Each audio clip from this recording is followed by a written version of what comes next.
Welcome, everybody, to the Family Biz Show. I'm your host, Michael Columbus, with Family Wealth and Legacy in Rochester, New York. And today we have Marc Iacona from Simcona Electronics and Rochester Jazz Fest with us today. Welcome, Marc. Thank you. Good to be here. This is we're doing episode 100 of this show right now, and I can't tell you, I couldn't have a better guest for this. You know, how iconic the Rochester Jazz Fest is.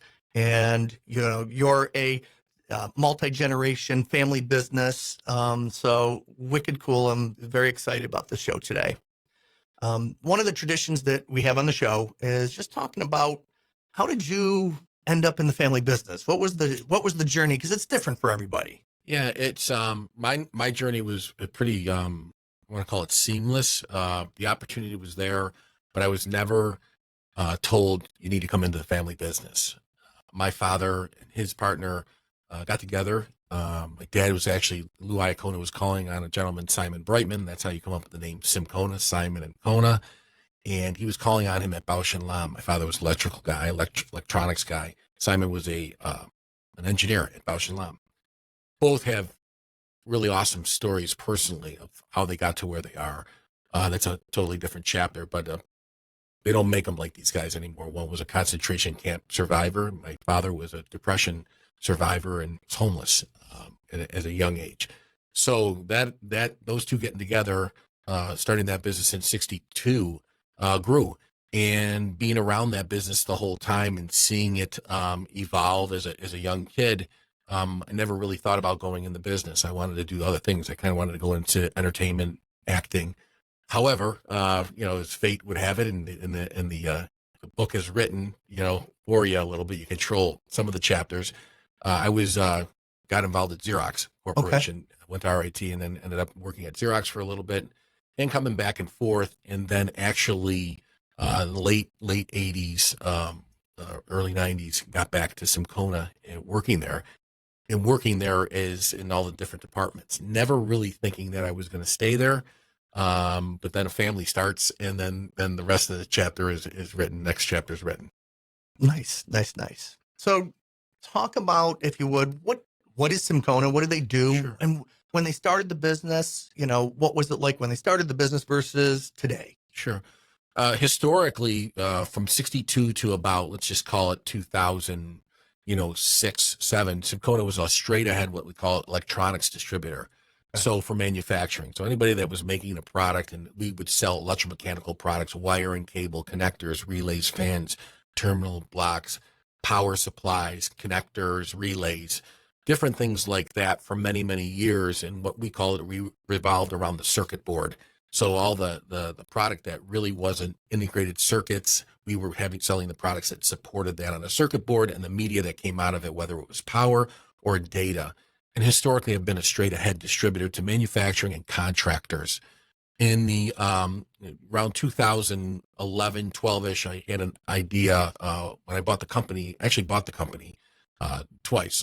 So the second time I bought the company, I'll go back to how that all. Yeah. I had a desire to get into manufacturing that revolved around what products that we were supplying. So control panel systems, power management systems, and we've been growing in that ever since. So maintaining the distribution, sales, development, and customer base, as well as growing a contract manufacturing, control panel building service, that now we're growing that business. But going back to working at Simcona, never really thinking that I was going to stay there, always kind of wanted to go do some different things. But as opportunity led to it, with my dad's partner's daughter, Blanche, as well as my brother-in-law, Angelo, in August of '99, we purchased the company from them, and it was a really smooth transition, really nice transition. We had been running the company for about 10 years for them. So the suppliers, the customers, there was confidence that was there. It wasn't a cold turkey, new ownership coming in. So that when I say that streamlined, kind of transition was really good and received well. We ran the business for about 10 years together. And then in 2011, I purchased 100% of the shares. I bought out Blanche and Angelo. And again, it was another nice transition for that. And then once that happened, some of the things I wanted to do I was able to kind of pursue without having to, because you always have to have everybody on the same page, right? Sure. Convince them, like, look, I want to try this. It's a risk. It could put the company in jeopardy. The decision was mine and the pressure was on myself. Fortunately, I have a great team that's around me. Okay. Walk me through the players road again. Yeah. So you got your father and his partner, Yeah. Simon. Yeah. Okay. And then you come in. Who else are family members? Who are the connections there? Yeah. So the family members on my dad's partner, Simon's, Brightman's daughter, Blanche, Okay. she was in the business and she was involved in purchasing. My brother-in-law, Angelo, married to my sister, was head of finance. He became eventually the CFO. And then when we bought the company the first time from Cy and Lou, I was the president. He was the CEO. We split out responsibilities. I took all sales and marketing development, and he took all finance and operations. And I used to say, it's my job to grow the business, and it's Angelo's job to make sure I don't put us out of business. That's perfect. Okay. That helps to paint the picture. Yeah. So the three of you are working together. Yep. When was that? When did that start? Well, we had been working together, since the early 90s. We were all there in different capacities. Mine was, I came back from Xerox, and I really wanted to keep pursuing what I learned at Xerox to implement some proactive sales development from what I learned at Xerox and some of the marketing. And then, like I said before, Angelo had all operations, and Blanche was involved in purchasing. So that was all the way through until 2011 when I bought the two of them out. Talk about the transition from your father and his partner to the three of you. How did that transition happen? What were the conversations like as you were putting those pieces together? Yeah, I think they say opposites attract, and so Simon and my dad were a kindred spirit, both coming from nothing and suffering a lot. So that motivation didn't even need to be there for these guys to think that they could achieve anything. But they were opposites.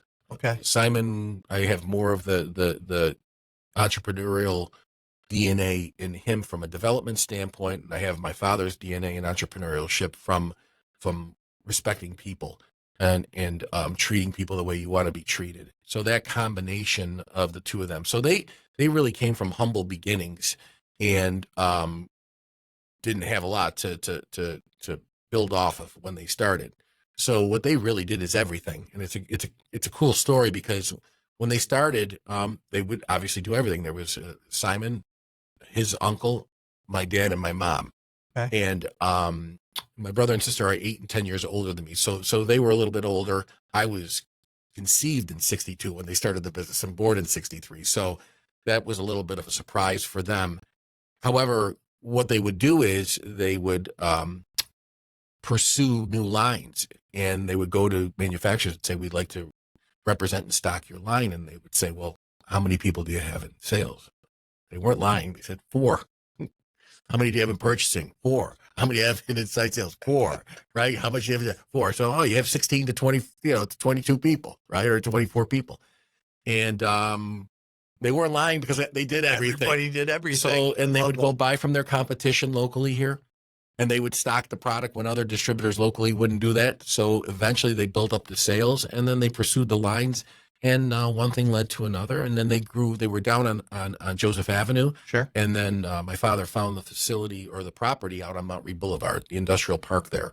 And it was right off an expressway, and the old adage, location, location, location. Back in the day, it was appropriate. Now, today's day with technology. Right. I think locations only if you're a resort or your amusement park, that type of thing, or a bar with entertainment. So they were very, very direct on what they wanted to do. There were other distributors that were starting back in the day that are now multi-billion-dollar distributors that grew by acquisitions because they were in semiconductors and circuit boards and different things like that.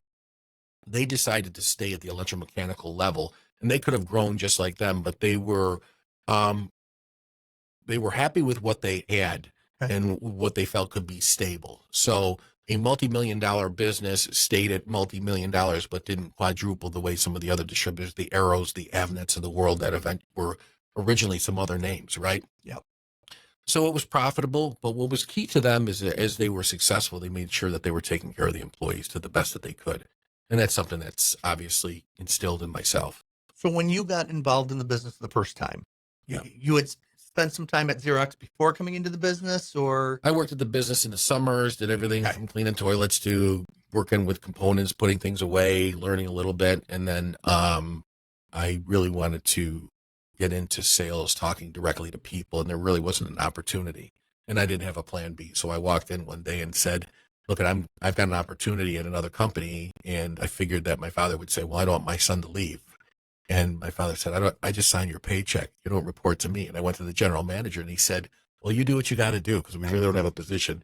And whether it was pride or no plan, to come back and say whatever, I left and took the job. And it was the best thing that ever happened. I worked with some great people back in the, the early 90s and The heyday. 80s and learned a lot and brought some of that back. That training brought some of that back to Simcona and implemented some things. So I am glad the way it happened. I was upset with my dad at first, but then the best thing he could ever do was let me leave. So you were on the sales side at Xerox? Yeah. Yeah. So you went to Leesburg and you got all the sales training? I started in East Rochester selling supplies and then got into low and mid volume in some of the new products because we had Windows and we had PC Network before anybody did. So I was out in Henrietta there and then moved downtown because then I moved over into finance and term lease and really, learned how we did make a lot of money by, leasing equipment and buying out other people's leases in terms of the competitor.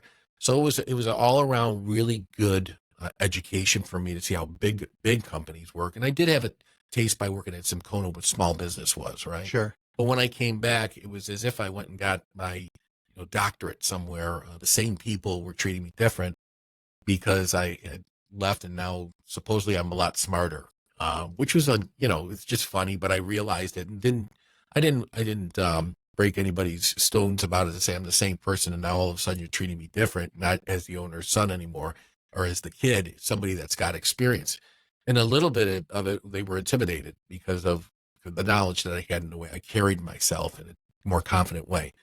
And what I always remember is my father said is never put yourself above anybody. So I could have really, played the game and made their lives miserable because they made my life miserable, Right. Trying to discourage me in a very passive, aggressive way.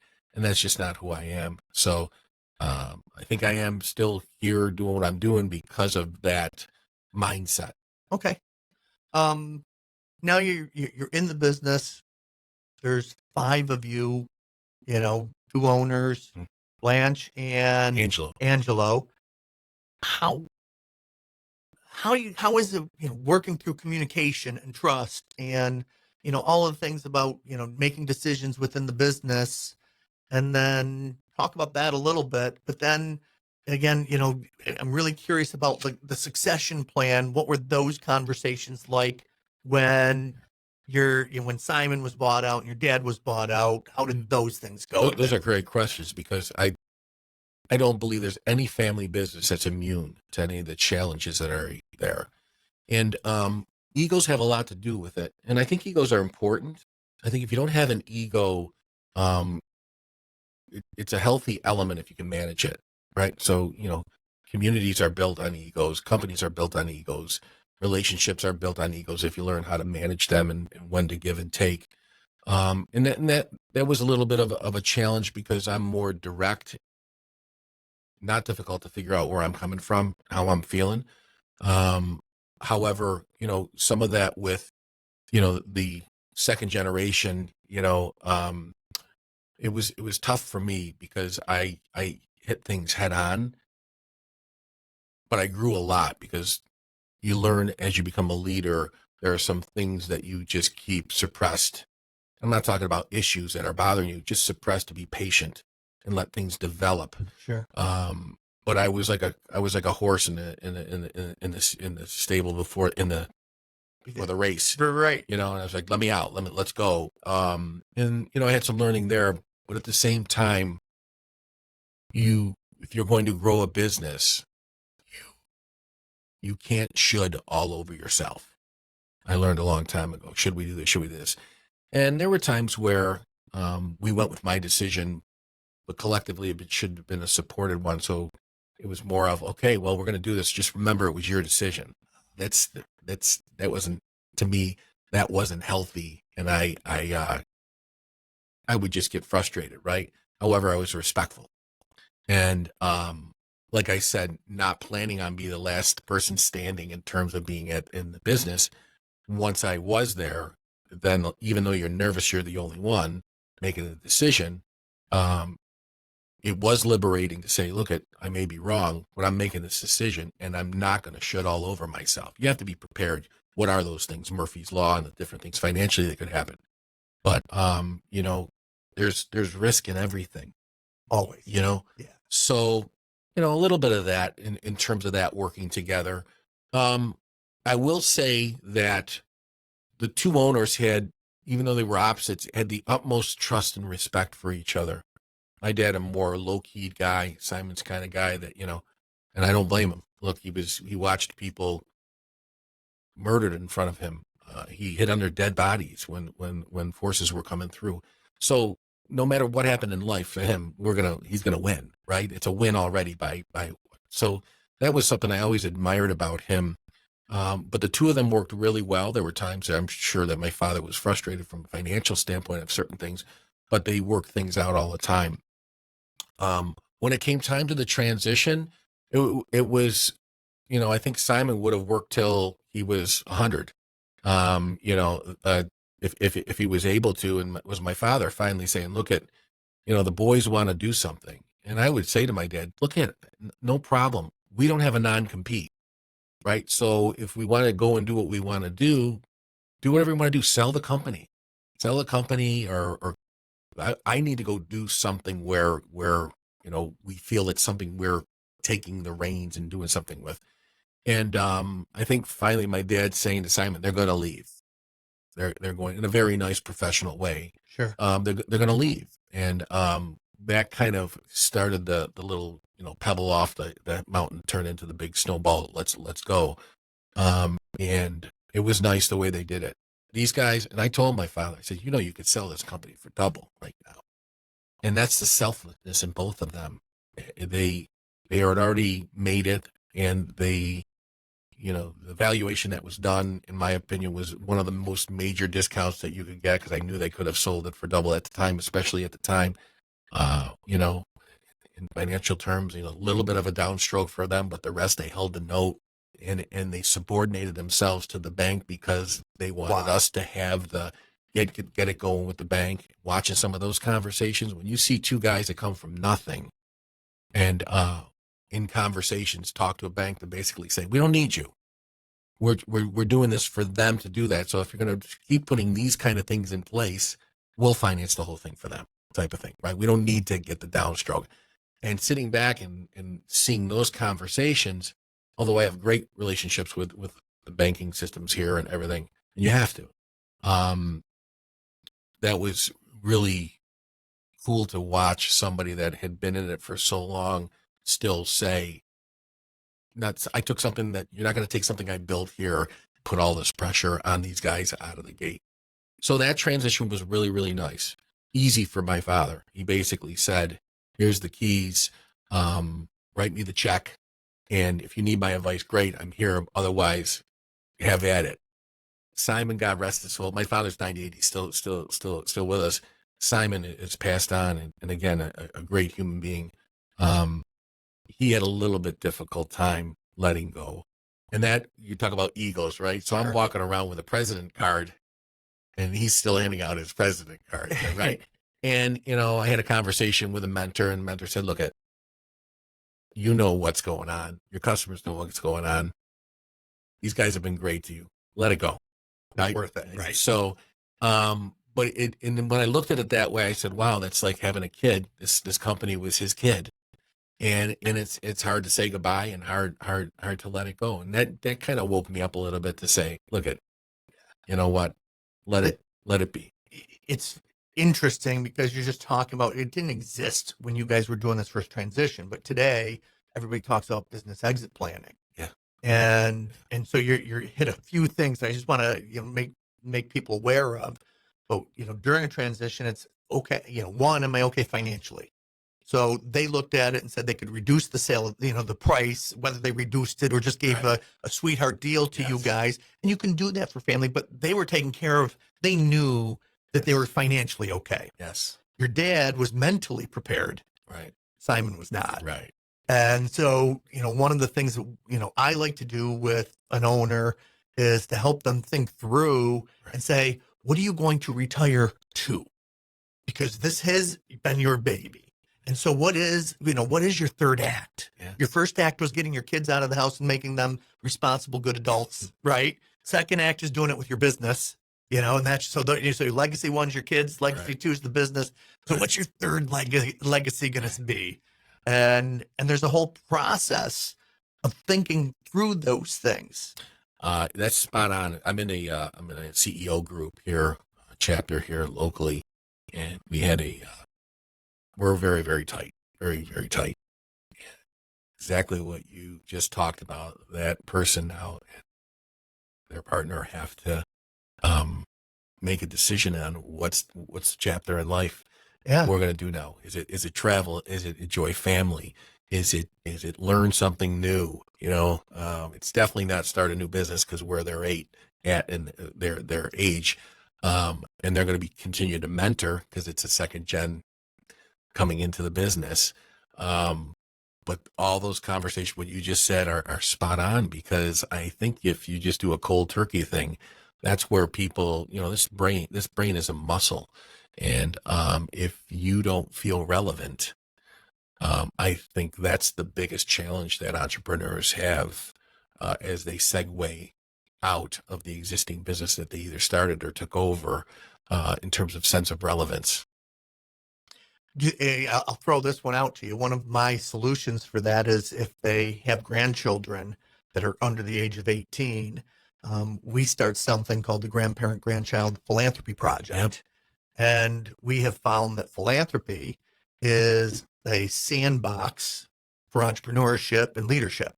And so by, one of my mentors taught me that the grandparents and the children are the common enemies of the parents.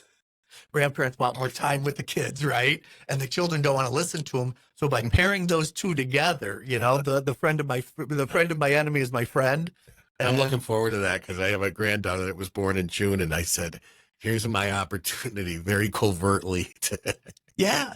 And so one of my clients ran with this. And so with her grandkids, she was just showing me some things that they did where, she makes them write, at 8 years old and 6 years old, when they started this, and they're still doing it now, they made them write, made them write it in crayon. Why do they want to give to this charity? What is important about that? What do you know about them?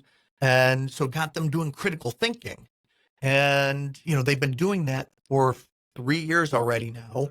And they're going to continue doing that. But what happens is as the children get older, now you put them into groups and you make them do some teamwork, and then you make them do family presentations, so that now they have to present to the whole family. What are you teaching them? You're teaching them, oral skills and, how to present. You're talking to them about critical thinking, teamwork. Especially today's day and age with this thing. Yes. When you've got the electronics and everybody's doing that, I have kids that can't pick up the phone when they come to me.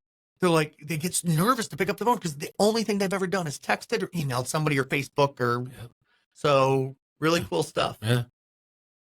When the three of you are now running the business and doing your thing and everything's going great for you.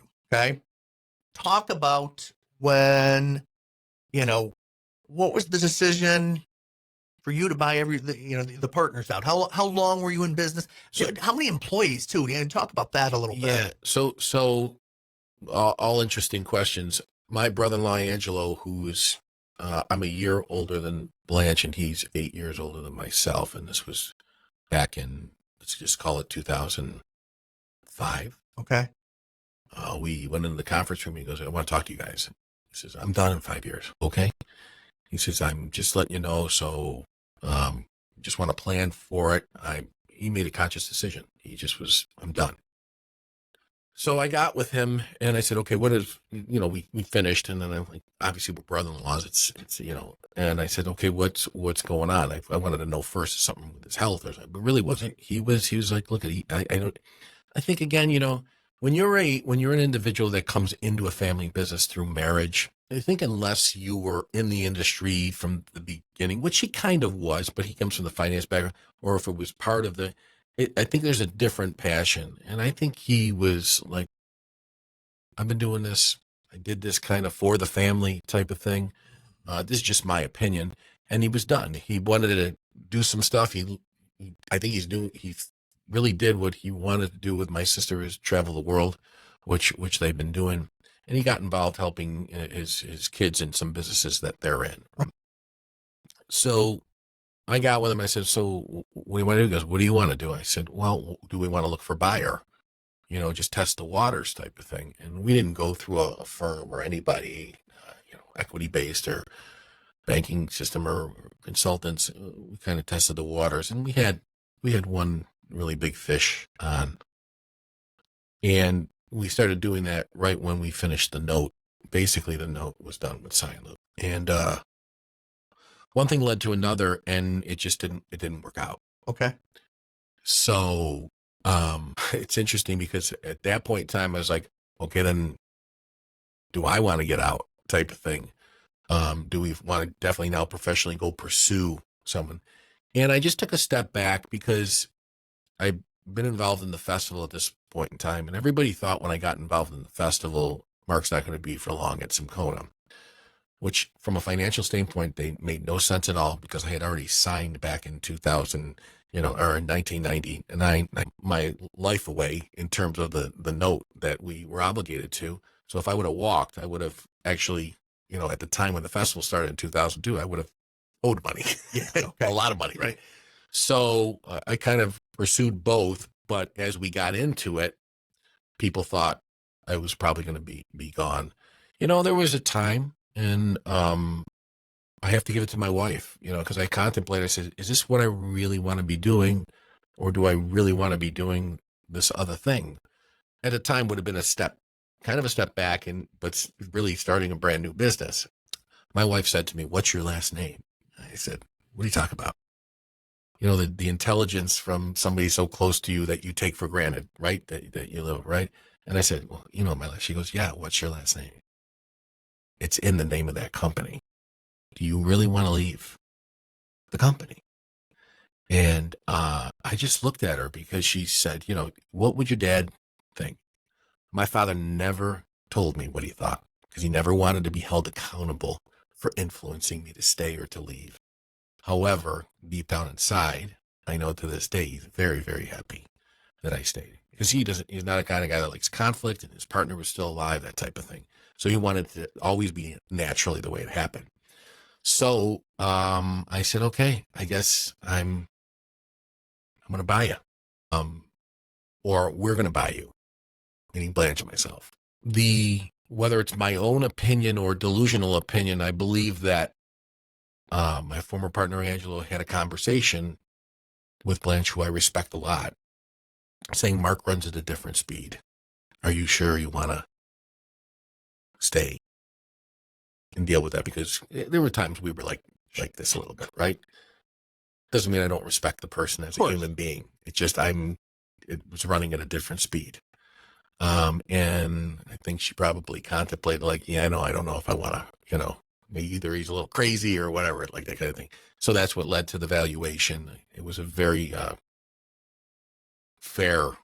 I didn't even really negotiate. I said, because Cyan Lu gave this business away to us, in my opinion, we did the valuation based on it, a multiple that I think was fair, and consummated that in March, but was retroactive January of 2011. Okay. So again, another nice, the downstrokes, holding the paper, they're paid off.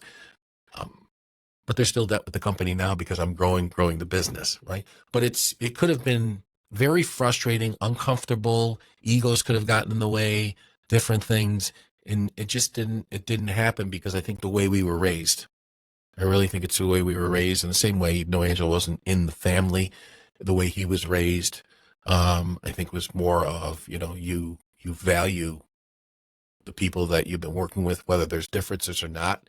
And as the transition is happening, you're only hurting yourself if you don't help with the transition, right? Yeah.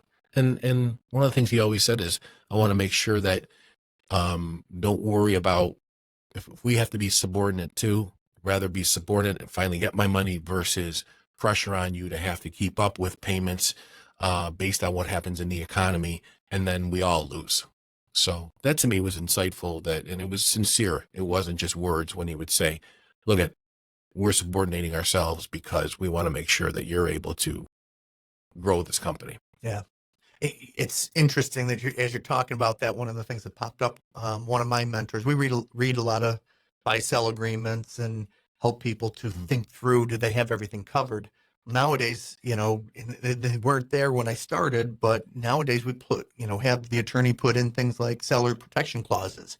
And so that way it's like, Mark can't go trying to triple the size of the business, bring on $40 million of debt until, unless we give them the okay. Yeah. Which is really nice. And we had that. Yeah, okay. Even capital equipment. Anything over $50,000 in purchase, I had to bring it back. It didn't have to be unanimous though, which was good. So if I got Angelo or Blanche's, yes, that's all enough. Versus, but yeah. And that is smart, because what if I wanted to start making, rocket ships, and Right. things like that.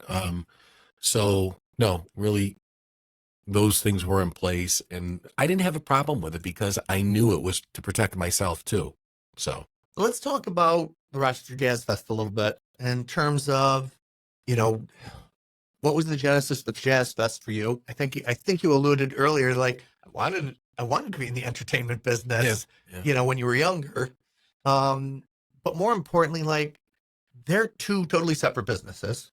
They are both a boatload of work.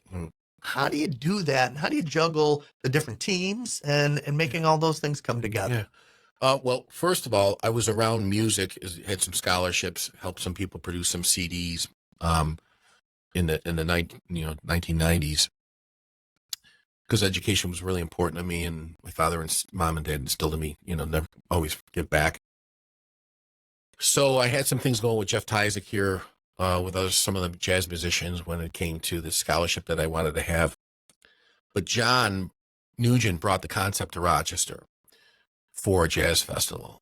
And in the first year, I was approached to be a sponsor, not by John, by some other organization. And through some of that, I wasn't really impressed, and I'll leave it at that. But I get along with everybody. So I said to myself, I'm going to call the guy. And I picked up the phone and I said, it's the last time I think he ever called me Mr. Iacona. It was weird. It's just because we're like brothers from another mother. And I said, look, I want to meet you. I want to talk about, what you're doing. He says, well, I got this commercial shoot. I got to do this. Got to do that. I said, I don't care. Why don't you come to my house? He says, come to your house. And I said, yeah, it's right around the corner from where you're going. So my wife has always been great with, when I had customers or suppliers come in from out of town, I would say, don't go sit in your hotel room. Let's go out to dinner or come over the house type of thing. And she would cook up, but I would always give her at least like a week's notice that somebody was coming. I gave her like less than 24 hours. Ooh. I thought she was going to kill me, but we had a couple bowls of pasta, a couple bottles of wine. And I asked him a ton of questions about what his concept was, what he saw, what it was, and different things like that. And I contemplated on it, and I said, well, look, listen, I'm interested in this thing. If it has legs, I want to own it with you. He goes, what are you talking about? I said, well, I'd like to own 50% of it. I said, I know there's no really value to it, and probably in this first year is not going to do well, but intrinsically, let's agree on a number. And we did.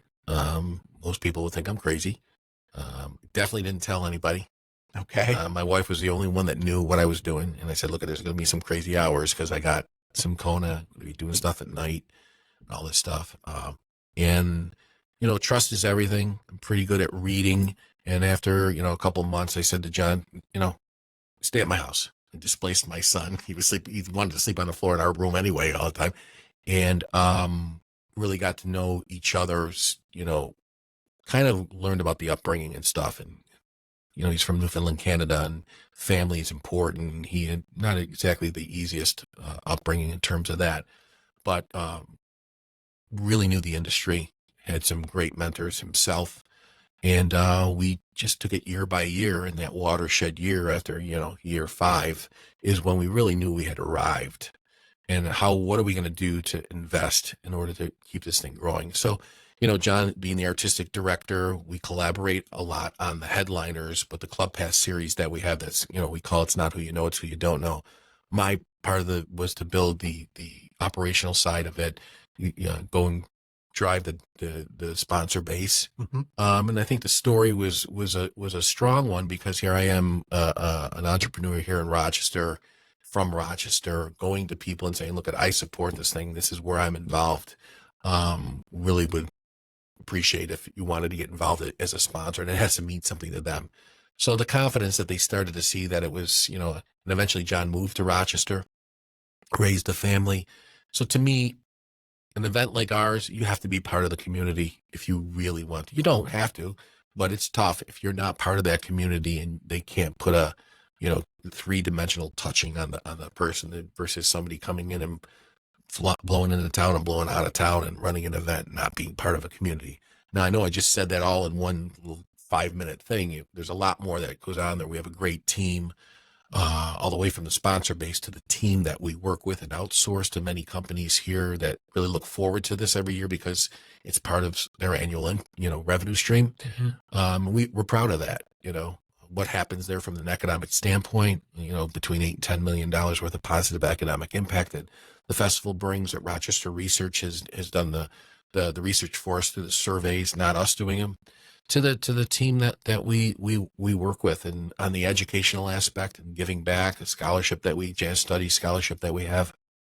So, it's really been an event that has touched lives, changed lives, enhanced our community during those 9 days from an artistic standpoint. And it's really a good feeling inside knowing that this has been an organic evolution of this 20 years of what's happened here. It's an amazing story when you think about the success of the Rochester Jazz Fest and what you've done with it. So congratulations. Yeah, no, thank you. How do you manage those? So you're an entrepreneur at heart. You've got 2 different companies going on at the same time. How is that? A lot of entrepreneurs, you've been in CEO groups. Yeah. They're sitting there with one company, and you're running 2 different organizations. How do you do that? What's the secret? You don't count the hours. Okay. You focus on what the result is that you want. You acknowledge and appreciate the people involved. And you also have to have leadership in place. So at Simcona, I have a senior team, and I always say, I'm not perfect. You can find a better CEO than me. I can find better players. But when there's desire and there's trust, it makes things more fluid to happen, especially when things go wrong. So the team that is surrounding myself with players come and go, but has afforded me to be able to spend time and give the attention to the festival that it needs, along with my partner, John. And at the same time, the people we outsource, the logistics coordinator that we have, the transportation coordinator that we have, all the PR team that we have, all the way from the beverage director that we have and merchandise, having those people looking forward to this and knowing that they're part of it makes it, I don't want to say easier, but makes it fluid and obtainable so that you don't lose your mind. There's a lot of stress on both of them, but I don't look at stress as a bad thing unless you can't manage it. Right. And there've been times over the year where you just sit back and, like, whether it's anxiety and you're like, what am I doing? And why am I doing this? Is it for only my ego? It isn't about the money. If you focus on doing the right thing, the compensation will fall into place where you want it to. However, I do it just because I want to make a positive difference in people's lives. And if that's the one thing that can be said about me, is that I was involved and I was genuine, authentic, not perfect, far from perfect, but really genuinely doing these things to make a positive difference, And that's all I'll need to hear. You know what I mean? Yeah. So When you look at both organizations, you go back 20 years when you started that, how many employees at Simcona at the time? And it's just you and John for the most part Yep. as you're starting the Yep. Jazz Fest yeah. versus where you are today. Yeah. What does that look like? Yeah, so Simcona had always fluctuated between, let's just call it 35 and 60 employees. Okay. Right? And when I say fluctuated, based on what we were in and part of the business. In the past let's call it 5 to 8 years, we were trending to go over 100 because of the manufacturing services that we get, the contract manufacturing. Sure. So obviously, you've got your operational teams, sales teams, but you also have direct labor. And what we're building is not just like taking a screw and screwing it into a terminal block. These people that we have, these men and women that we have building the control panels, it's the next level of what you'll be able to read a print, look at it. You're populating an enclosure. So anytime you see any kind of gray panel with a handle on it near a big piece of equipment or something, whether it's a conveyor system or it's a power distribution, that's loaded with components in there that just you don't throw in. So there's time and it's consuming. And so the individuals that we had started to hire, and when we had contracts come and go, hard to find, right? They're out there, but it's you just don't go like this and Sure. get 17 people, right? So we're around the 75, 80 right now, and I see us growing as the business grows. We're in the industrial park, but as we grew the manufacturing, I couldn't really kick tenants out. That's not my style. So I'm literally leasing about 30,000 square foot building out at Mile Crossing from Andy Galina's company. And it's a very, state of the art manufacturing facility in terms of when you walk in, you don't really have to go, what are you doing here? Like the confidence level is there because we have an engineering community that's there. We have direct labor and we have the operational team that is specific to the contract manufacturing services that we have. Nice. Yeah. And at the Jazz Fest, Yeah. when 20 years ago, how many people versus how many people are involved today to make it happen? Yeah. So, in the beginning, started with a media company, PR, outsourced it. And John and I were the ones licking the envelopes and sending the passes out and doing all the different stuff like that and writing the thank yous. So we have one direct employee right now, but a lot of what we do comes together that 90 days out, and it's like clockwork and the people expect. And I got to tell you, we're blessed because a lot of the companies we're dealing with now are the same companies because they want to do the business. People have come and gone from a health standpoint, which is really the last 3 years has really took a toll on many companies. But with us, we've lost some key people due to the illness, and it's a bummer. Almost actually to this point in the last couple of weeks. And one of our major outsourced production companies, Audio Images, Sebastian Marino, on the first day of the new year this year passed away. And that was a big unknown for us because the deal that we have with Audio Images is an organic homegrown, even though they're huge now. Any other places, the relationships wouldn't be there like this. Unfortunately for us, the individuals that were helping Sebastian out during COVID, two class act gentlemen, as well as the people that they have working for them locally here. And it was like, it was seamless. Like there was no issues to be concerned. So that's really important. So really it is the three of us. My daughter's involved in the business a little bit with sponsor relations and some other things that she's learning. So, but that team that we outsource to, those companies that we work with, it's like our family. You just said your daughter's been involved in the business. Yeah. What's that like for you, having her involved? It's good. It's nice. I have to refrain from what I really think her sweet spot is of what she could be doing. I know it agitates her, but she's a natural around children, and she has her her master's in childhood education from Fordham and went to Syracuse and got her marketing degree as well when she was there. So she's talented and smart individual, and it's hard for me to not say what I really, but it's got to be the Lessons from individual. your father, Yeah, digging in on that one. yeah, and it's I don't know. Sometimes because I see it, and it's hard because when you're not the individual, it's sometimes it's unfair to do that. So I have to let her. So I enjoy working with her. She's doing stuff with me, like I said, with the sponsors and things. She's at Simcona doing some marketing things for us.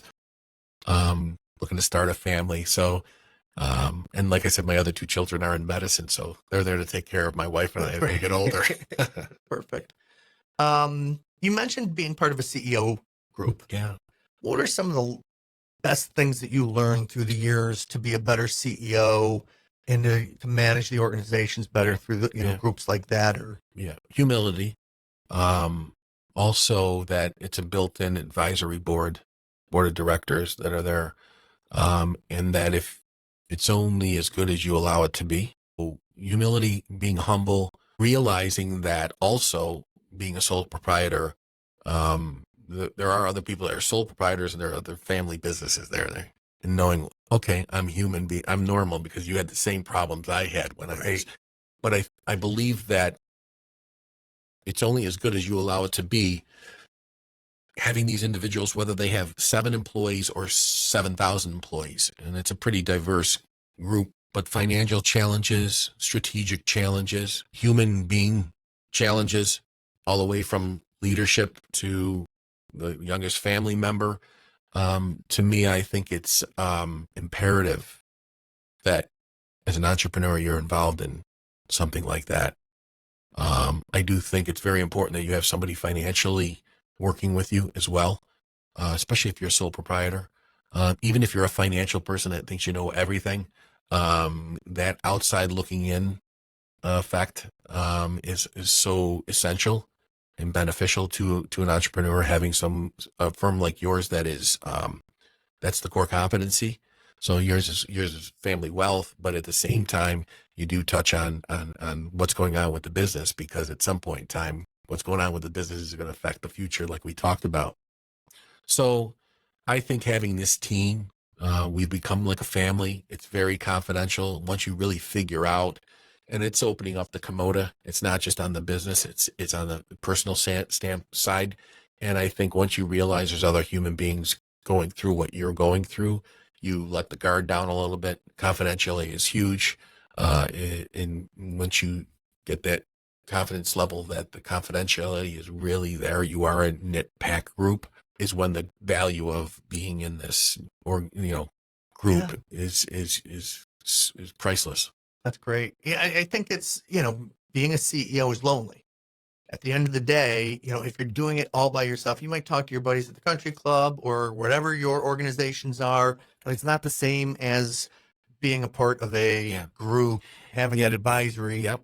And I will tell you this, I'm fortunate to have my father around all these years. Right now, his health from a standpoint is it started to fail. His body, his brain is all there. But even there were times I felt more comfortable talking to him about problems when he was the owner. But as he's gotten older and he's asked about the business and what's going on, very reluctant to share with him the challenges because I didn't want him to worry. So you would think, well, you could go to your father if he was in the... You can, but at the same time, I'm built differently, not because I want to do it on my own, because I'll take help from anybody, but I also am aware of when I walk out that door, what stress did I just put on a person that just doesn't need that stress right now, right?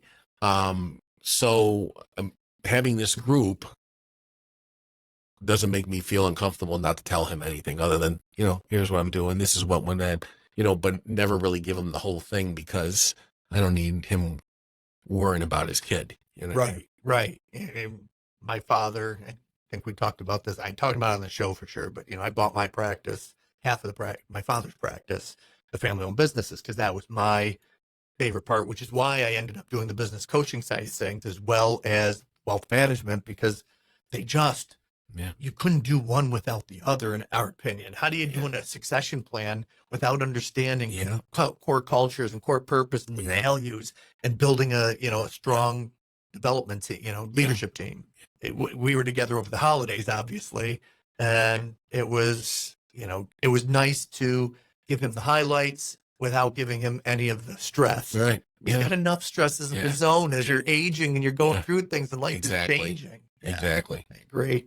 So talk about your leadership team for just for a couple of minutes. What would you say, what are the core elements that make your leadership team click and make it work for you, surrounding yourself with the players that you have on your team today? First of all, I have them with a coach.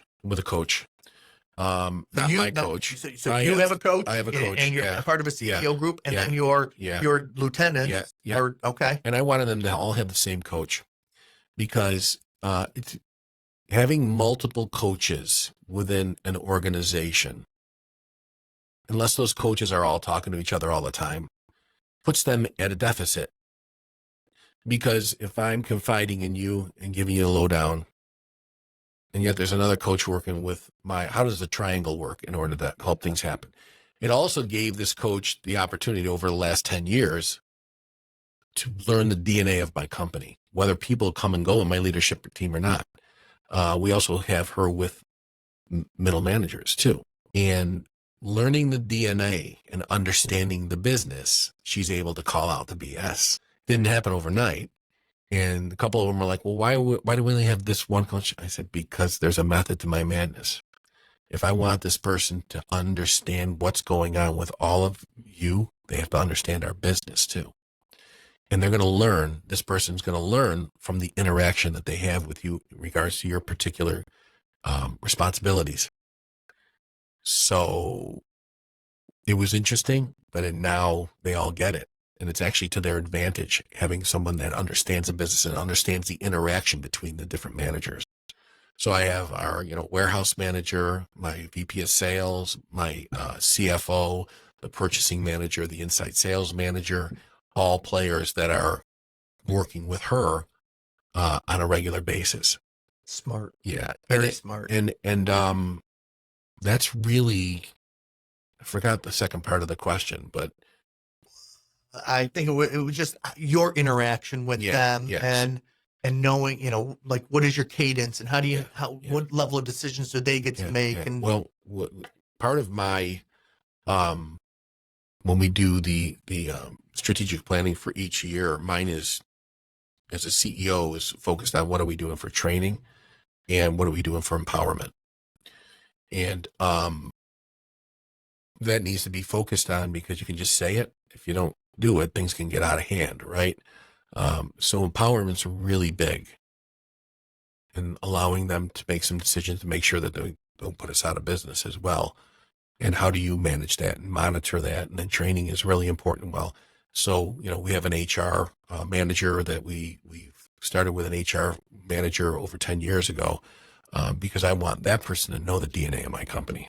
And working that angle, the coaches, and then with myself, the director reports to me. We do one-to-ones. We do our L10 meetings that we meet. I expect them to do their management L10, but there's a CEO one that we do every Monday, because it's really important for me to understand what's going on. Even though I do know, I want to see how and what's going on as well from in their eyes. For those who don't know, an L10 meeting is a level 10 meeting, and it's at the end of the meeting. What are people supposed to do? Well, there's SMART goals, and there's different things, that we have. We really look at it. We kind of put it in a nutshell is in terms of what progress has been made this past week, what challenges are we having, what opportunities are there, what concerns are there, and then the SMART goals that we have, and accountability. Yep. So it's really about accountability, publicly stated as well as strategically stated. Because if there's no closing on something, it's just not closing an order. It's closing the activity of what's pushing our company forward. Yeah. And if you're having meetings just to have meetings, then you're not building that culture of accountability. And if you don't have SMART goals on that, and for those that don't know what a SMART goal is, specific, measurable, attainable, realistic, and time bound, right? There it is. And it's so important. It's blocking and tackling. Yeah. And I think consistency is the toughest thing. It's so easy to have the right desire and outlook, starting of a year, and you get everybody and we're ready to go. And by the time it's March, staying consistent is the most inconsistent thing sometimes. But if you hold to that, that's what's great about these meetings. It turns into like working out, and like, can we just do a different arm exercise? Can we do it there? Sure, we can tweak it, but we're not going to get away from the regiment of working out and working out the body parts, right? So consistency to me is, I think, where things fall off. And that's the biggest challenge. Nobody's immune to it. It's because stuff either gets mundane or we had a tough week. I had 3 911s this week. I couldn't get there. So you didn't do anything. That's something worth talking about. So I think that knowing that there's a core consistency of as a cadence, like you mentioned before, that has to just stay in place. If it doesn't, that's where the free fall starts to happen. That's where stuff is left out. There's a saying that I've heard many times, and I'm totally guilty of this, is that it works so well that we stop doing it. Yeah. Yeah. And or you think someone else is taking care of it, or someone else is taking care of that responsibility. No, it's our job, right? And keeping those function accountabilities in check is super important. Yep. Talk about, as we're wrapping up here, but talk about what books, or you mentioned the CEO group was instrumental to a lot of your success, and just having that sounding board and whatnot. But any books or any other things that you looked at to say they inspired you? Well, I know this is going to sound cliche, but I read the Bible every morning. Okay. And it's just my faith. I don't push my faith unless somebody wants to talk about it, that type of thing. But there is a directness in the word that is not only humbling, but it's a direction in life that I chose to be sold out on. And that's basically what keeps me from an accountability, not only in business, but as a person. And that it keeps that conscience there that convicts you in terms of that as a leader, especially. And then there's books like, you can go back to, you can look at it. Good to Great is something that I look at. It's an older book. Some of those companies are out of business, but when they were running the business the way they were running it are really good. And then I start reading some different, I try to sample from all different economists. And in looking at more things change, they stay the same or they repeat themselves. So all the way from guys like Ray Dalio to even I try to sample the Warren Buffett's types of personalities and look at in ITR is a Sure. company that what I like about the Bolios is that, and they have a book that's out as well predicting what's going to happen in the 30s in terms of that. But if you're ready financially, whether it's in business or personally, you should be able to weather the storm on some of these things. And the reason I like the Bolios is they date data. They don't give their opinion. Here's the data. This is what it reads. This is what it's showing. And here's what it looks like for the outlook from a manufacturing to service and things like that. So the one thing I've been lazy on is reading for me. To just read for me. Being around music and entertainment, I like to read about the greats, whether it's Dizzy or Miles or Monk, those guys, because to me, they were the pioneers of tweaking music that was traditionally all the way.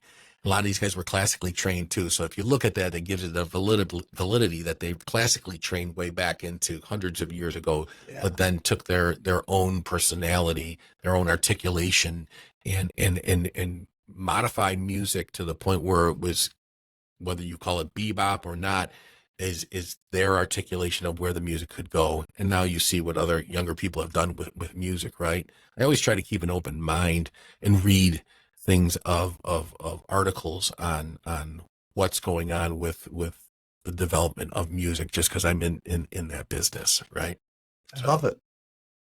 Well, thank you everybody for listening. We're at the top of the hour, and I want to, keep things. I'm going to edit that. I don't know exactly where I was going. My voice, all right. I just that didn't come together. It's all right. Well, thanks everybody for joining us. Marc Iacona from Simcona Electronics and the Rochester Jazz Festival. Really appreciate you being here today. My name is Michael Columbus. I'm with Family Wealth and Legacy in Rochester, New York. Thank you, everybody. And Really appreciate you listening to episode 100, and we look forward to doing another 100 in front of you. Talk to you soon, everybody. Take care.